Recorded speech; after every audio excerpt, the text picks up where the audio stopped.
सरकार की online transfer policy के तहत रोडवेज विभाग में कर्मचारियों के किए गए तबादलों के विरोध में आज पलवल बस डिपो पर रोडवेज कर्मचारियों ने 2 घंटे का सांकेतिक धरना प्रदर्शन किया। इस दौरान कर्मचारियों ने सरकार के खिलाफ जमकर नारेबाजी भी की। रोडवेज कर्मचारियों ने सरकार को चेतावनी देते हुए कहा है कि अगर जल्द ही इस ट्रांसफर पॉलिसी के तहत किए गए तबादले रद्द नहीं किए गए तो उन्हें मजबूरन एक बार फिर से रोडवेज विभाग का चक्का जाम करना पड़ेगा, जिसकी जिम्मेदार स्वयं सरकार होगी। पलवल बस डिपो प्रधान गंगाराम सौरोत ने कहा कि हाल ही में सरकार की ऑनलाइन ट्रांसफर पॉलिसी के तहत बड़ी संख्या में चालक, परिचालक और लिपिकों के तबादले किए गए हैं, जो कि किसी भी तरीके से सही नहीं है।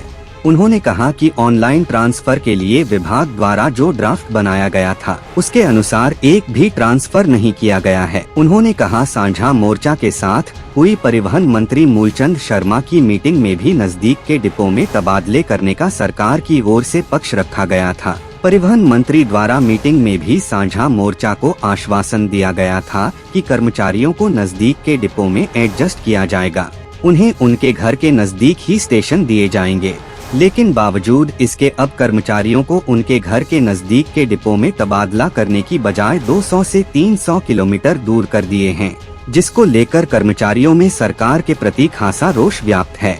उन्होंने कहा कर्मचारियों की मांग की है कि ऑनलाइन पॉलिसी के तहत किए गए विभाग के 1883 चालक, परिचालक और लिपिकों के तबादलों को रद्द करके कर्मचारी हित में तबादला पॉलिसी बनाई जाए, जिससे कर्मचारी अपनी ड्यूटी के साथ अपने परिवार की भी देखभाल कर सकें। कर्मचारी नेताओं ने सरकार को चेतावनी देते हुए कहा कि आज उनका ऑनलाइन ट्रांसफर पॉलिसी के विरोध में 2 घंटे का सांकेतिक धरना प्रदर्शन है और रोडवेज कर्मचारियों द्वारा आगामी 11 जून को हरियाणा के परिवहन मंत्री मूलचंद शर्मा के आवास का घेराव किया जाएगा। अगर इसके बावजूद भी सरकार ऑनलाइन ट्रांसफर पॉलिसी के तहत किए गए तबादले रद्द नहीं करती है तो रोडवेज कर्मचारियों को मजबूरन 26 जून को रोडवेज विभाग का 1 दिवसीय चक्का जाम किया जाएगा।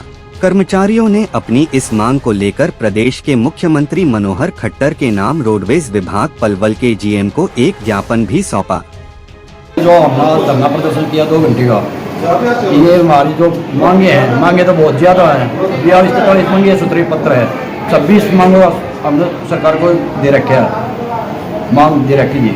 और जो ऑनलाइन ये ट्रांसफर पॉलिसी सरकार ने की है, खुद बयान है मंत्री के, हम ड्राइवर कंडक्टर को परेशान नहीं होने दिया जाएगा, 50-60 किलोमीटर के दायरे में रखा जाएगा और अपने घर पहुँचाया जाएगा। घर से आ गया कर्मचारी बढ़िया तरीके से अपनी नौकरी काम करिए। और जो रेवाड़ी से, पलवल से जो कर्मचारी हुआ, चंडीगढ़ से जो कर्मचारी हुआ पलवल, ऐसी पुरानी माटी करा के कर्मचारी पूछो मुझे।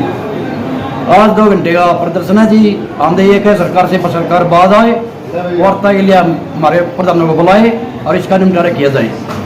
आज 2 घंटे बाद सरकार बात नहीं आती है तो हम 11 जून को करेंगे, वो मंत्री घेराव करेंगे। फिर भी सरकार बात नहीं आती है तो हम 26 जून को चक्का जाम करेंगे। आज जो ये सरकार करने जा रही है, ये गलत तरीके से तबादले किए गए हैं। सरकार ने ये कहा था पारदर्शी तरीके से तबादले किए जाएंगे, लेकिन ये गलत तरीके से तबादले किए गए हैं। और उसके साथ साथ CSR रूलों को ताक पर रखकर सरकार ने जो ज्वाइनिंग टाइम न तो ज्वाइनिंग टाइम दिया है और न ही कर्मचारियों के साथ इतना बड़ा भेदभाव किया है। मंत्री जी का खुद का बयान ये था कि हम 60 किलोमीटर के दायरे के अंदर डिपो में बदली करेंगे, लेकिन उसके बावजूद भी सरकार ने और मंत्री ने दूर दूर मतलब 150-200 किलोमीटर दूरी मतलब कर्मचारियों को भेजा गया। पर आगे क्या रूपरेखा रहेगी आपकी? आगे की रूपरेखा ये रहेगी 11 जून को साझा मोर्चा माननीय परिवहन मंत्री जी का घेराव करने जा रहा है। और अगर उससे भी सरकार वापिस कदम नहीं रखती तो फिर 26 जून को 1 दिन की चक्का जाम करेगी। ये हमारा जो आज ये 2 घंटे का प्रदर्शन है 10 बजे से 12 बजे तक, ये सरकार ने कर्मचारियों का शोषण करने के लिए ऑनलाइन ट्रांसफर पॉलिसी बनाई है। इसमें जिन्होंने जो ये पॉलिसी बनाई थी उस पॉलिसी पर खरी नहीं उतरी है, मन मर्जी से ट्रांसफर कर दिया। कोई कर्मचारी कहीं कर दिया, कोई कर्मचारी कहीं कर दिया, तो इससे कर्मचारियों में काफ़ी रोष है। इस रोष से हमारे कर्मचारियों के उसमें हमने ये 2 घंटे का प्रदर्शन किया। या तो ये ट्रांसफ़र किए गए हैं ये वापस किए जाए, अन्यथा 11 जून को परिवहन मंत्री का घेराव किया जाएगा और साझा मोर्चा के आह्वान पर 26 जून को एक दिन का चक्का जाम किया जाएगा। 10 मार्च को परिवहन मंत्री से कुछ मांग मुद्दों पर सहमति बनी थी, परंतु वो एक भी पत्र जारी नहीं किया है। या तो समय रहते हुए सरकार हमारी मांगों को लागू करे, अन्यथा सरकार को ये अंजाम भुगतना पड़ेगा।